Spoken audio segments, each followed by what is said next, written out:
I can fix it. Fix it? What could a piece of trash like you possibly do? Scavenge for scrap metal? Just give me 3 minutes for scrap metal. Garrett Lawson leaned against his dead Bugatti and laughed. Idiot! Get your filthy hands away from my car before I call the cops! Are you deaf or did a dog eat your brain? Let me try, please. Brianna Shelton didn't move. 19. Homeless. Hands black with engine grease, wearing a donated jacket 3 sizes too big. Security. Get this trash rat out of here. Now!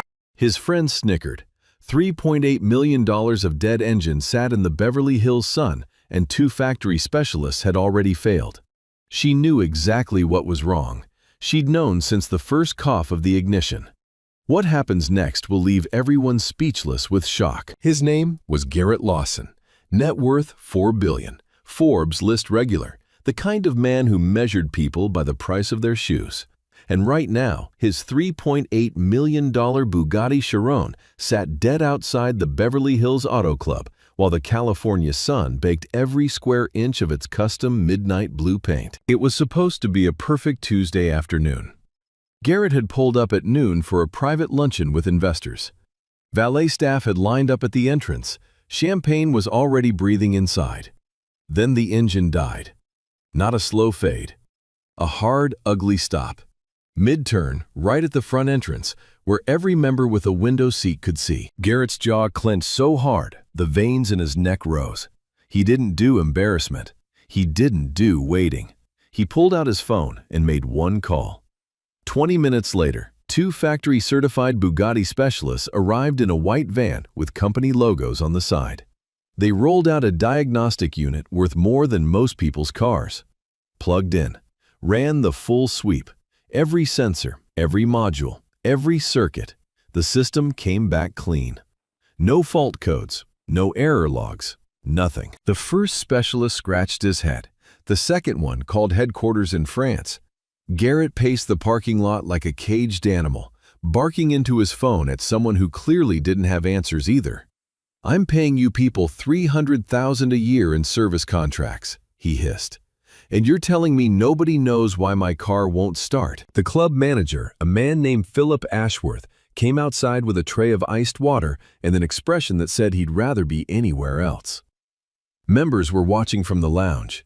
2 of them had already posted photos online. Garrett Lawson's dead Bugatti. The internet was going to love that.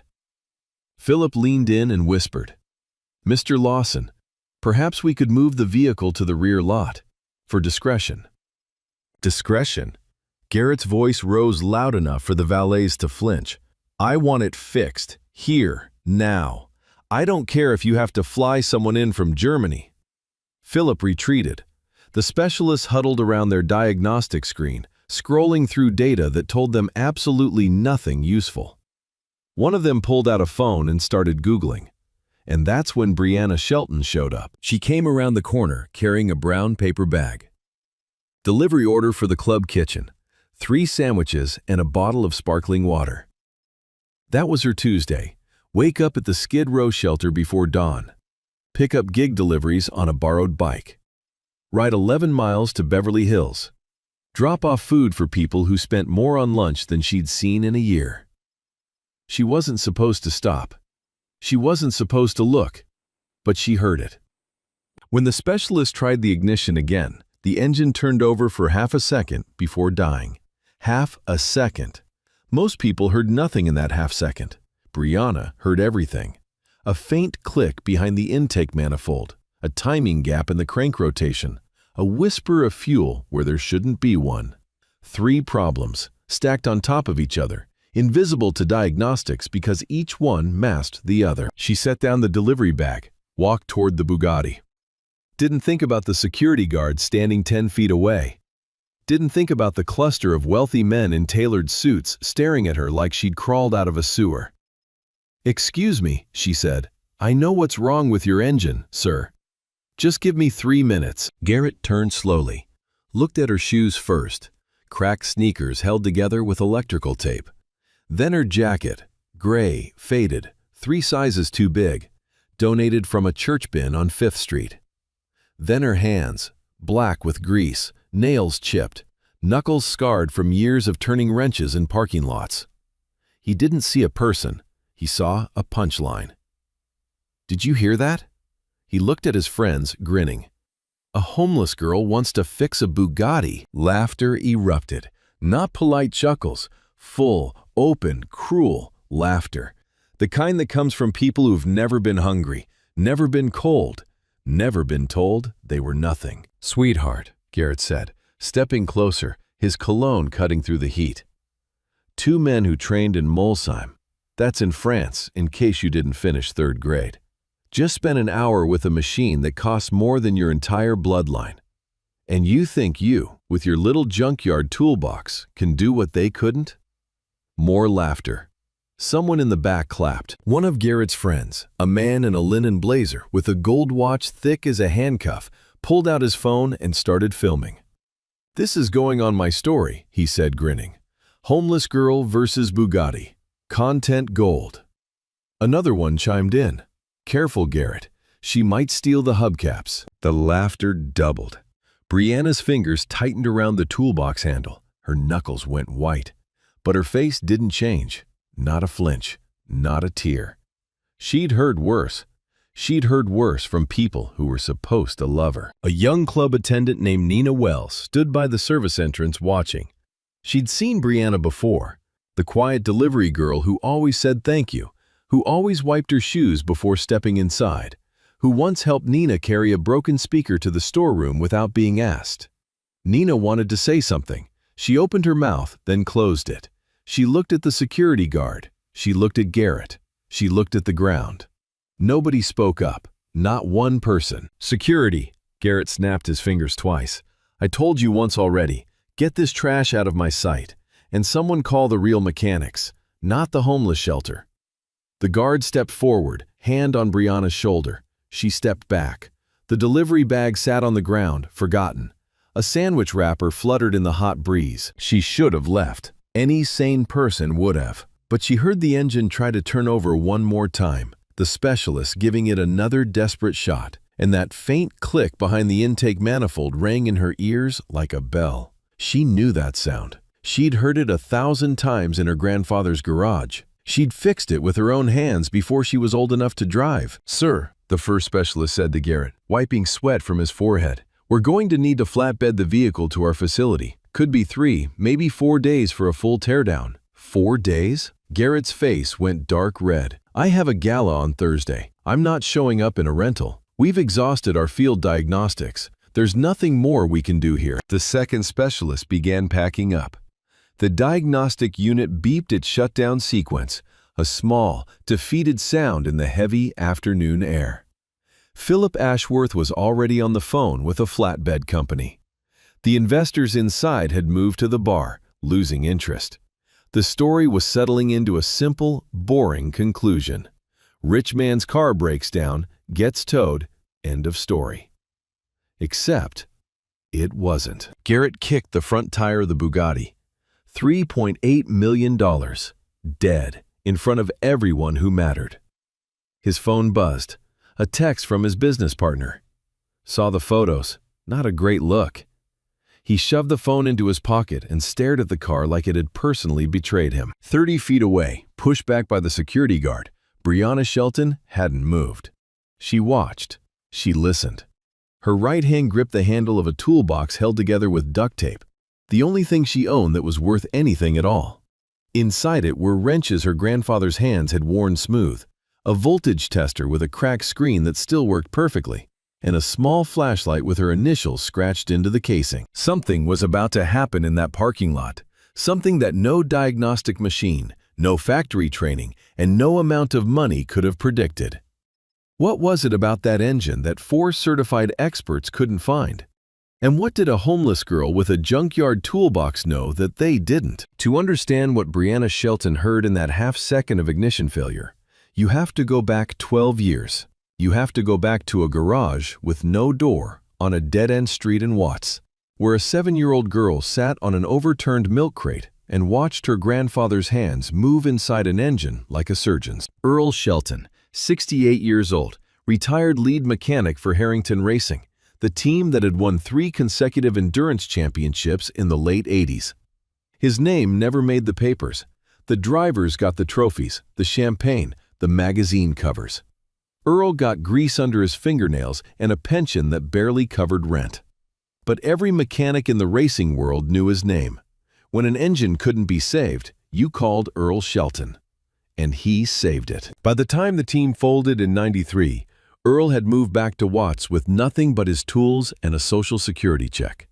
He turned a condemned garage behind a liquor store into his workshop. No sign, no customers at first, just word of mouth. People in the neighborhood brought him lawnmowers, generators, old Hondas with 200,000 miles on them. He fixed everything.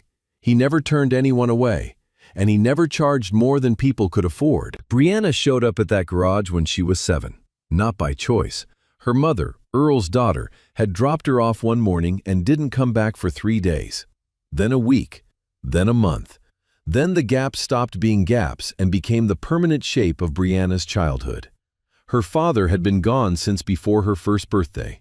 Her mother chose a needle over a daughter, and that was that. Earl didn't explain the situation. He didn't sit her down and talk about feelings. He handed her a wrench and pointed at a carburetor. "Hold this," he said. That was day 1. By 8, she could name every part of a 4-cylinder engine from memory. By 10, she could change a timing belt faster than most shop mechanics. By 13, she rebuilt her first engine entirely from scrap, a rusted-out Ford 302 block she'd found in a junkyard 3 miles away and hauled back in a shopping cart, piece by piece, over 4 trips. Earl watched her work on that engine for 6 weeks straight. Every night after school, if she went to school at all. She'd come into the garage, pull up the milk crate, and pick up exactly where she'd left off. No instructions needed, no reminders. She just knew.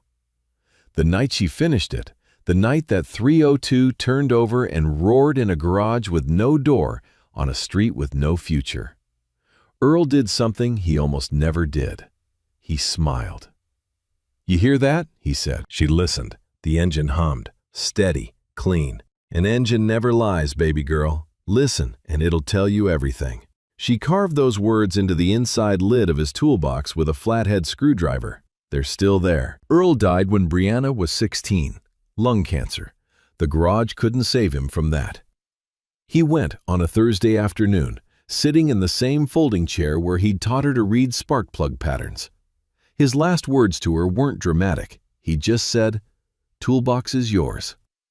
After that, the world did what the world does to black girls with no parents, no address, and no safety net. Foster care, group home, another group home, a shelter, the street, another shelter, Skid Row. But the toolbox never left her side, not once. She slept with it under her cot. She carried it on every delivery run. People thought she was crazy, a homeless girl dragging a heavy metal toolbox everywhere she went. They didn't understand. That toolbox was her grandfather's hands. It was the only proof she had that someone, somewhere, had once believed she was worth teaching. She kept fixing things.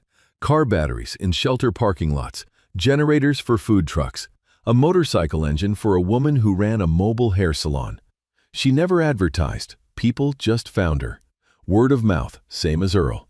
And she never charged more than people could afford. Same as Earl. The skills her grandfather had given her lived in her fingers, in her ears, in the way she could close her eyes and hear an engine the way a musician hears a wrong note in an orchestra. It wasn't training, it wasn't education, it was something deeper, something that grew in a garage with no door on a dead-end street between a man who had nothing left to give except knowledge, and a girl who had nothing left to lose except hope. And now, standing 30 feet from a $3.8 million Bugatti in a Beverly Hills parking lot, Brianna Shelton heard that faint click behind the intake manifold, and she heard her grandfather's voice, clear as daylight. An engine never lies. The flatbed was 12 minutes away. Garrett Lawson was already on his 3rd phone call, ripping into someone from Bugatti's North American Service Division. The 2 specialists had packed their diagnostic unit and were standing by the van, waiting for the tow truck like men at a funeral. The Chiron sat there, dead and beautiful, a monument to money without answers. Brianna hadn't moved. The security guard had pushed her back to the edge of the parking lot, near the service entrance where delivery drivers came and went. He'd told her twice to leave. She hadn't. She just stood there, toolbox in hand, watching the specialists pack up, watching Garrett pace, watching the flatbed clock tick down. Philip Ashworth, the club manager, stepped outside again. He looked at the car. He looked at the specialists. He looked at the tow truck ETA on his phone. Then he looked at the girl standing by the service entrance. He'd been managing this club for 14 years. He'd seen billionaires throw tantrums over parking spots. He'd seen grown men cry over a scratch on a fender. But he'd never seen someone stand this still after being humiliated this badly. He walked over to Garrett. "Mr. Lawson, I know this is unusual, but the girl says she knows what's wrong. Your team hasn't found anything. The flatbed is still 10 minutes out. What do we have to lose?" Garrett stared at him like he'd suggested lighting the car on fire. "You're joking." "I'm not, sir. You want a homeless person, a girl who delivers sandwiches, to touch a $3.8 million car. With respect, sir, your factory team just told you they need 4 days and a full teardown. She's asking for 3 minutes. Philip didn't blink. Garrett looked around. His friends were watching. The specialists were watching. Members had drifted back to the windows with fresh drinks, phones in hand. The guy with the gold watch was still filming. A woman on the second-floor balcony had called 2 friends over to watch. This was the part Garrett understood. An audience, a stage, and right now the story was, Billionaire's car breaks down, nobody can fix it, he has to call a tow truck. Embarrassing. But if a homeless girl tried and failed, that was a different story. That was comedy. That was content. A slow grin spread across Garrett's face. "You know what?" He raised his voice loud enough for everyone to hear. "Fine, let her try." He pointed at Brianna. "Hey, sandwich girl, you said 3 minutes, right?" Brianna stepped forward. She didn't smile. She didn't hurry. She walked toward the Bugatti with the same steady pace she used to walk into her grandfather's garage 10,000 times before. 3 minutes, she said. Garrett held up his phone, timer app open. 3 minutes, starting when you touch the hood. And when you fail, because you will fail, I'm calling the police. Trespassing, harassment, whatever sticks. You'll spend tonight in a cell instead of your little shelter. Someone in the crowd whistled. Another one muttered, "This is brutal." "And if I fix it?" Brianna asked. Quiet, level. Garrett laughed. His friends laughed. The specialists exchanged a glance that was half pity, half curiosity. Even the security guard shook his head slowly, like watching someone walk into traffic. "If you fix it," Garrett said, leaning in close enough that she could smell the whiskey on his breath. "I'll eat my words in front of every person here. But that's not going to happen, is it?" He turned to his audience. "Place your bets, ladies and gentlemen. Homeless girl versus German engineering. My money's on Germany." Laughter rolled through the parking lot. Someone shouted, 30 seconds, tops." Another voice, "She'll break something, and he'll sue her for more than she'll ever make." Brianna said nothing. She set her toolbox on the ground next to the Chiron's front wheel. The latches were bent. One of them was held shut with a rubber band. She opened it, and inside, nestled in worn foam cutouts her grandfather had carved by hand, sat a set of wrenches with handles polished smooth by decades of use, a voltage tester with a cracked screen, a small flashlight with her initials scratched into the casing, and 3 screwdrivers arranged smallest to largest. The laughter faded. Something about the way she opened that toolbox, careful, reverent, like a violinist opening a case, made a few people stop smiling. She popped the hood. The W16 engine of a Bugatti Chiron is not a regular engine. 16 cylinders arranged in a W configuration, 4 turbochargers, 10 radiators, and a labyrinth of wiring and plumbing that most certified mechanics never see outside of a factory floor. It costs more to service than most cars cost to buy. It is, by every measure, one of the most complex production engines ever built. Brianna looked at it the way her grandfather used to look at a broken engine. Not with intimidation, not with awe, with recognition. like greeting an old friend who happened to be sick. She didn't reach for the diagnostic port. She didn't pull up a schematic on a phone. She leaned in close, turned her head, and listened. Then she placed her palm flat on the engine block, closed her eyes, and felt. The parking lot went quiet. The guy with the gold watch zoomed in with his phone. One of the specialists nudged the other and whispered, "What is she doing?" The other specialist didn't answer. He was watching her hand placement. It was precise, deliberate. She wasn't guessing. She was reading the engine through her fingertips. Philip Ashworth stood with his arms crossed, watching. Nina Wells watched from the service door, both hands pressed over her mouth. The woman on the balcony leaned forward over the railing. Garrett held up his phone. The timer showed 45 seconds gone. "Clock's ticking, sweetheart. 2 minutes 15. Brianna opened her eyes. She reached into her toolbox, pulled out a wrench and the flashlight, and went straight for the wiring harness behind the intake manifold. No hesitation, no searching, no second guessing. She knew exactly where to go. One of the specialists took a step forward, then another. He recognized what she was targeting, a section of the harness that their diagnostic unit couldn't reach without a partial disassembly that would have taken 2 hours in a clean room. She was going in by hand, in a parking lot, with a junkyard wrench. Inside the club lounge, a man in his 70s set down his espresso cup and stood up slowly. Raymond Cole, 30 years at Bugatti's engineering division in Molsheim, former chief technical officer. Retired with more patents than most engineers earn in 3 lifetimes. Club member since 2014. He'd been reading the Financial Times when the commotion started, and he'd ignored it. Until now. Because what he saw through that window, a young woman bypassing the diagnostic port entirely, going straight to the wiring harness by touch, targeting a section that even his best engineers approached with caution, was something he hadn't seen in 30 years of building these machines. He set down his newspaper, adjusted his glasses, and walked outside. The timer on Garrett's phone read 1 minute 12 seconds when Brianna's fingers found the first problem. She was deep inside the wiring harness now, her right hand behind the intake manifold, where the cables ran tight against the engine block. Her flashlight was clenched between her teeth, the beam cutting through the maze of wires and connectors. She didn't need the light to find it. She could feel it, but she needed the light to show them. "Here," she said, pulling her hand back slowly. Between her thumb and forefinger, she held a relay, a small rectangular component no bigger than a matchbox. It was fused to a ground wire, the metal corroded green and black where moisture had crept in over months. A thin crust of oxidation had welded the contact points shut, creating a dead circuit that no diagnostic scanner could see because the relay wasn't failing. It was permanently closed. The system read it as connected. It was, just not the way it was supposed to be. "Your relay is corroded to the ground wire," Brianna said, not looking at Garrett. She was talking to the engine.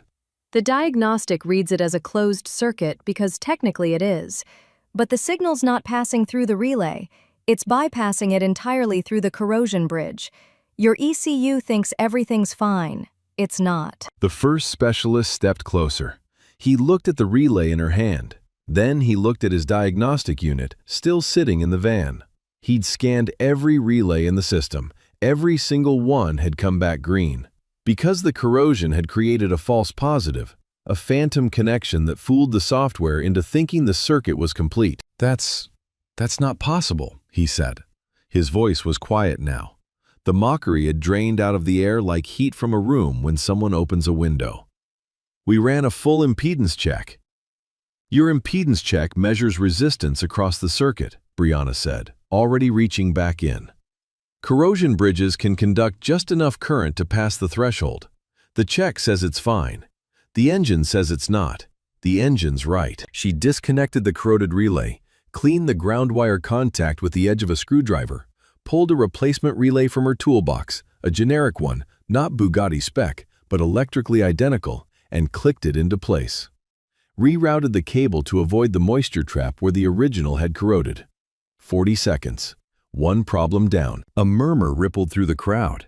The guy with the gold watch lowered his phone for the first time. He wasn't grinning anymore. The woman on the second-floor balcony had both hands on the railing, leaning forward. Philip Ashworth uncrossed his arms and took a step closer. Nina Wells pressed her back against the service door, eyes wide, knuckles white against the doorframe. One of Garrett's friends, the one who joked about hubcaps, put his hands in his pockets and looked at his shoes. Raymond Cole was standing at the edge of the crowd now. He hadn't said a word. His arms were folded across his chest. His eyes hadn't left Brianna's hands since she popped the hood. He watched her reroute the cable and nodded once, slightly, like a professor watching a student solve the first part of a proof. He knew what she'd found. He also knew that most factory technicians would have missed it completely. He had trained hundreds of them over 3 decades. Maybe 5 in all those years could have caught a corrosion bridge without instruments. This girl had found it in 40 seconds with her fingers. Brianna pulled her hand out, wiped it on her jeans, and leaned in again. This time, she didn't use the flashlight. She closed her eyes and placed both palms flat on the engine block, fingers spread wide. She stayed like that for 5 seconds, 10, 15. The crowd went dead silent. Not a whisper, not a shuffle. Even Garrett stopped looking at his phone. Even the security guard had turned around to watch. A bird called somewhere in the distance, and the sound seemed obscenely loud in the stillness. Then her eyes snapped open. "Your timing sensor is off," she said. "0.3 degrees. The second specialist frowned. 0.3? That wouldn't even trigger a fault code. "No, it wouldn't," Brianna said. "But it's enough to throw off the combustion sequence by about 2 milliseconds per cycle. At idle, you'd never notice. Under load, when the turbo spool and the fuel injection timing has to be exact, 2 milliseconds is the difference between ignition and misfire. Your car starts for half a second, then the ECU reads the misfire, panics, and shuts everything down. It's a safety protocol. The relay was keeping the engine dead. The sensor is what's keeping it from staying alive." She reached into the harness again, deeper this time, past the relay she'd just replaced, past the turbo plumbing, into a section so tight that her hand barely fit. She found the sensor by touch, a small magnetic pickup mounted on the crankshaft housing. She loosened it with 2 precise turns of a wrench, adjusted its position by a fraction of a millimeter, and locked it back down. "That adjustment," the second specialist said slowly, his voice barely above a whisper, "requires a factory alignment tool and a calibration stand. We don't even carry one in the field. It takes a clean room and a laser guide." "My grandfather did it by feel," Brianna said quietly. "He taught me on a flat 6 Porsche when I was 11. A W16 is the same principle. More cylinders, same physics." The first specialist looked at the second. Neither of them said anything, but the first one took a step back from the engine, not in retreat, but in deference. The way you step aside when you realize someone in the room knows more than you do, and probably always has. Garrett's grin was gone, completely gone. In its place was an expression his friends had never seen on him before. The face of a man watching something he couldn't buy, couldn't control, and couldn't dismiss. Raymond Cole unfolded his arms. He took 3 steps closer, moving through the crowd until he was standing just behind the specialists. He recognized what she'd just done. The timing sensor adjustment on a W16 was one of the most delicate procedures in the Chiron's maintenance manual. Factory technicians trained for 6 months before they were allowed to touch it. She'd done it in 20 seconds, by hand, in a parking lot, using a wrench her dead grandfather had owned since before she was born. But it was what happened next that made Raymond Cole's breath catch in his throat.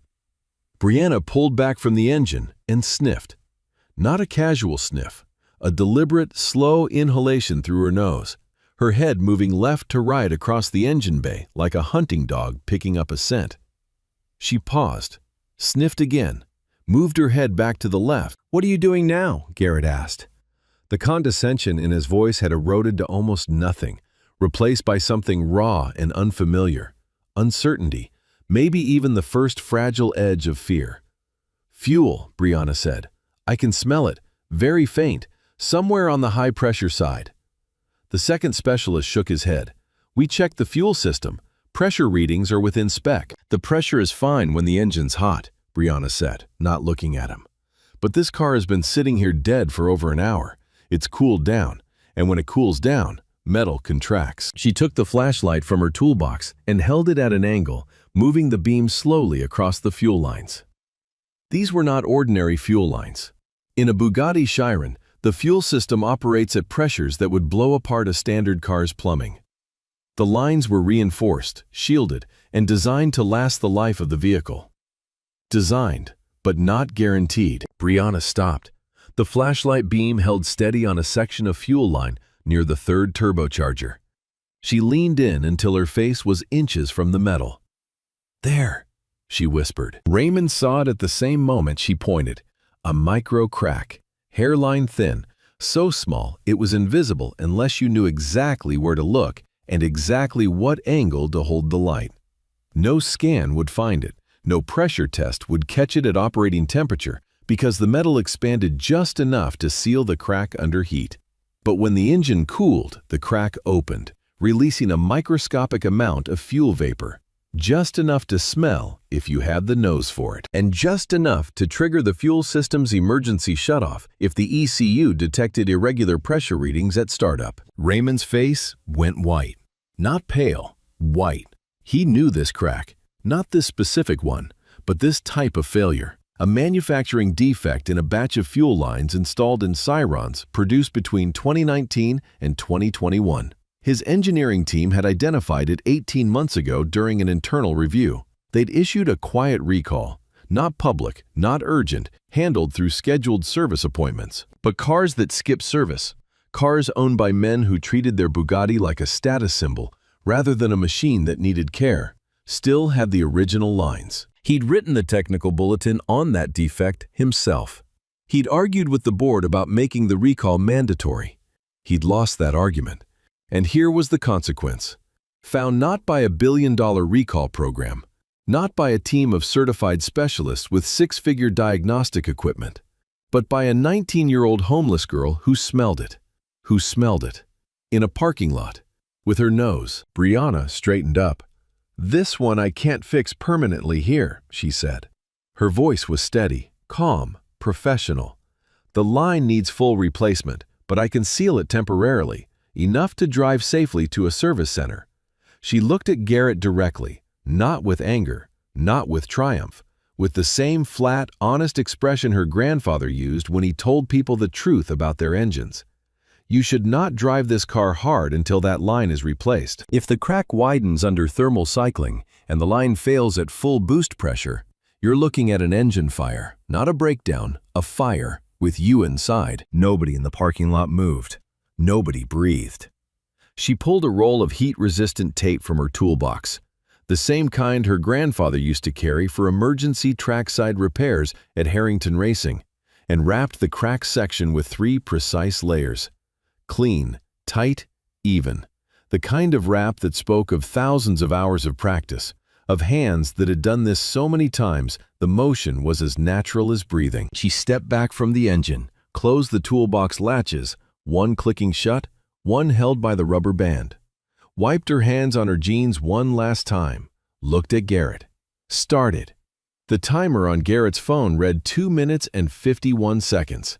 9 seconds of silence. That's how long the parking lot held its breath after Brianna said those 2 words. 9 seconds where nobody moved, nobody spoke, nobody even shifted their weight. The guy with the gold watch had his phone pointed at the car, but had forgotten he was filming. The woman on the balcony had her hand over her mouth. Philip Ashworth stood frozen with the key in his palm. Garrett stared at Brianna, then at the engine, then at the key. "Well," Brianna said. "Start it." Garrett didn't move. For the first time in as long as anyone could remember, Garrett Lawson didn't have a response. No joke, no insult, no order for security. His mouth opened, closed. He looked at the club manager and gave a single, short nod. Philip stepped forward. His hand trembled as he slid into the driver's seat. He gripped the key. The metal was warm from sitting in the California sun. He could feel every eye in the parking lot on the back of his neck. He'd been managing this club for 14 years. He'd parked $1,000 bottles of wine in front of men who didn't blink. But right now, in this moment, his fingers shook. He turned the key. The Bugatti Chiron's W16 engine came alive. Not a stutter, not a cough, not the half-second gasp that had teased the specialist for an hour. A full, deep, thundering roar that shook the windows of the Beverly Hills Auto Club and rattled the champagne flutes on the bar inside. 16 cylinders firing in perfect sequence. 4 turbochargers spooling in harmony. The sound of $3.8 million doing exactly what it was built to do. The engine held. 5 seconds. 10. 20. The RPM gauge climbed steady and smooth, the idle settling into a deep, even purr that vibrated through the concrete and up through the soles of every shoe in the parking lot.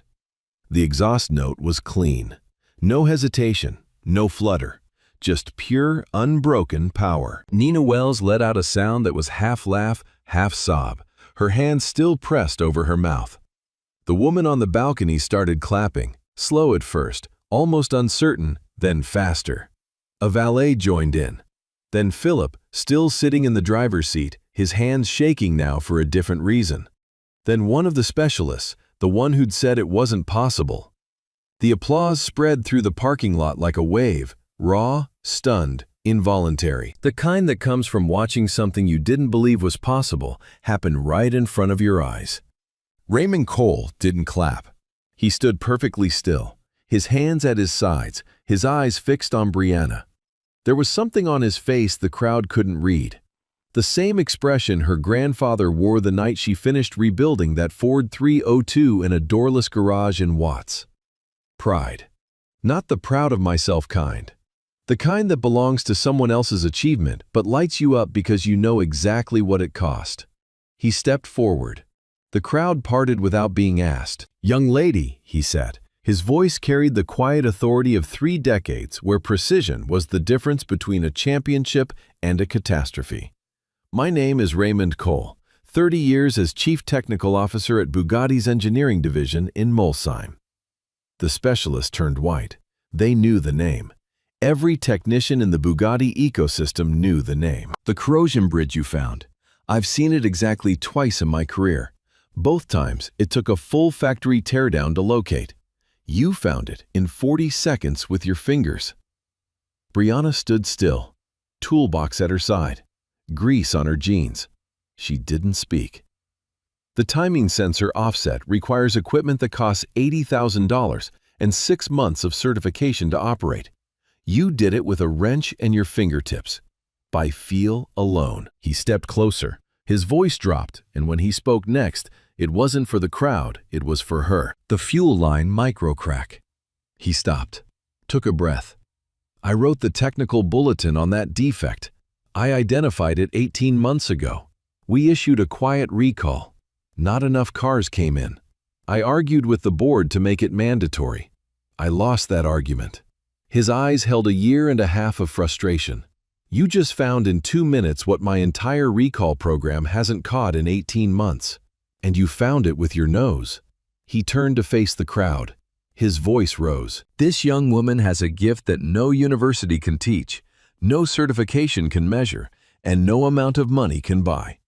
What she did here today, in 3 minutes, with a junkyard toolbox in a parking lot, would have taken my best team a week in a clean room with $250,000 worth of equipment."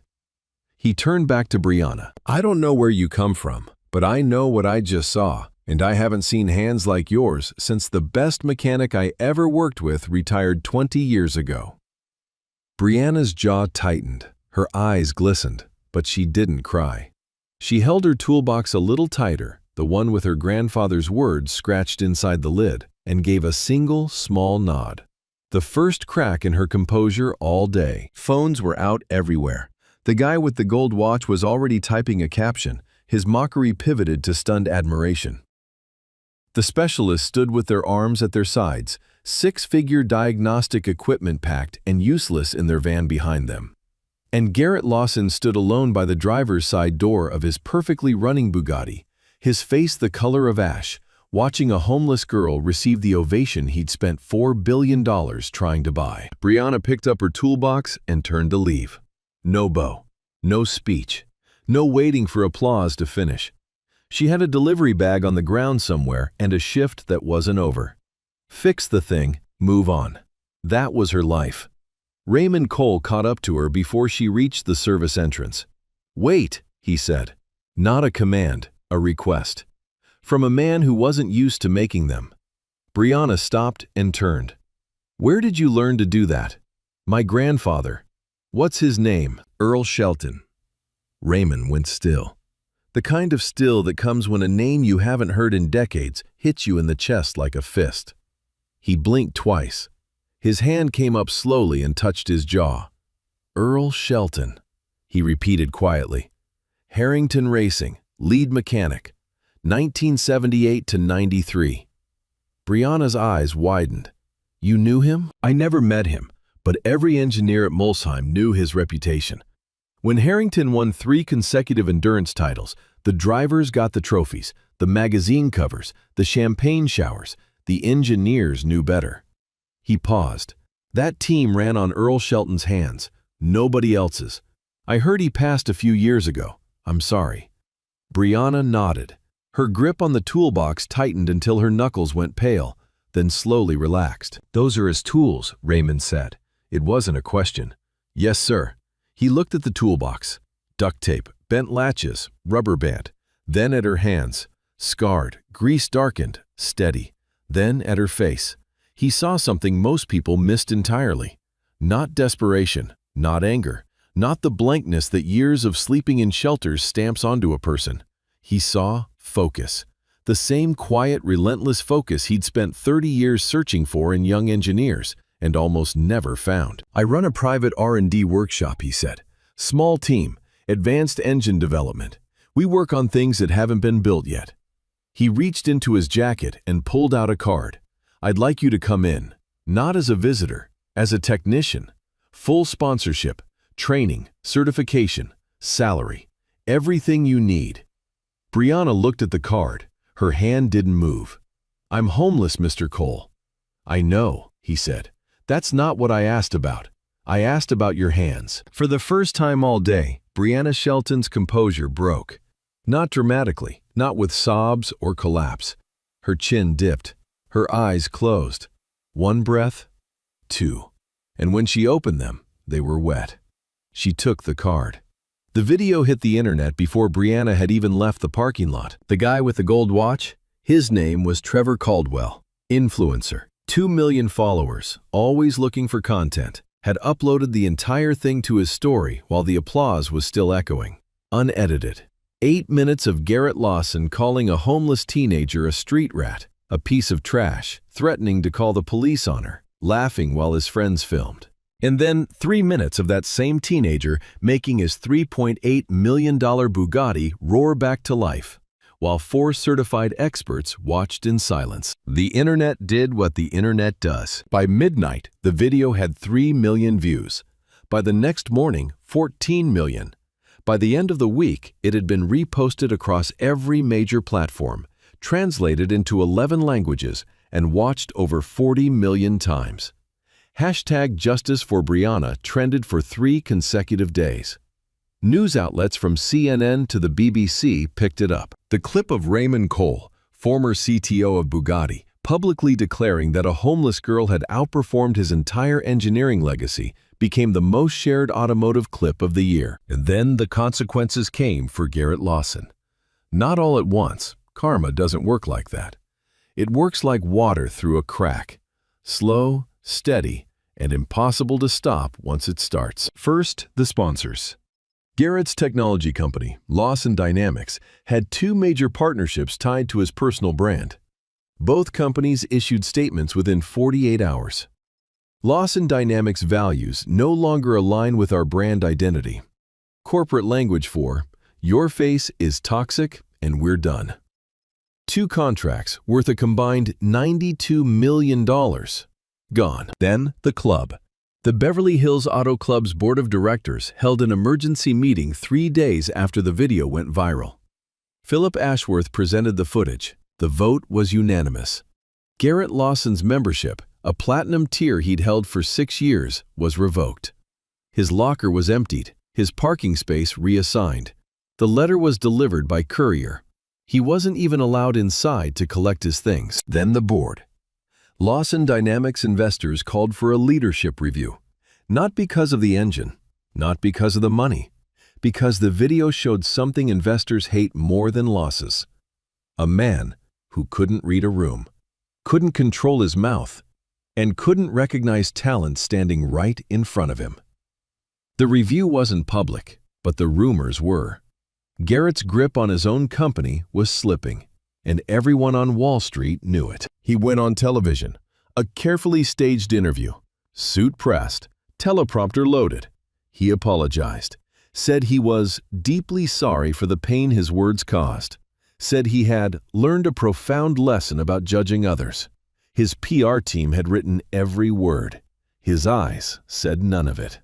The comment section destroyed him. Thousands of responses, all variations of the same message.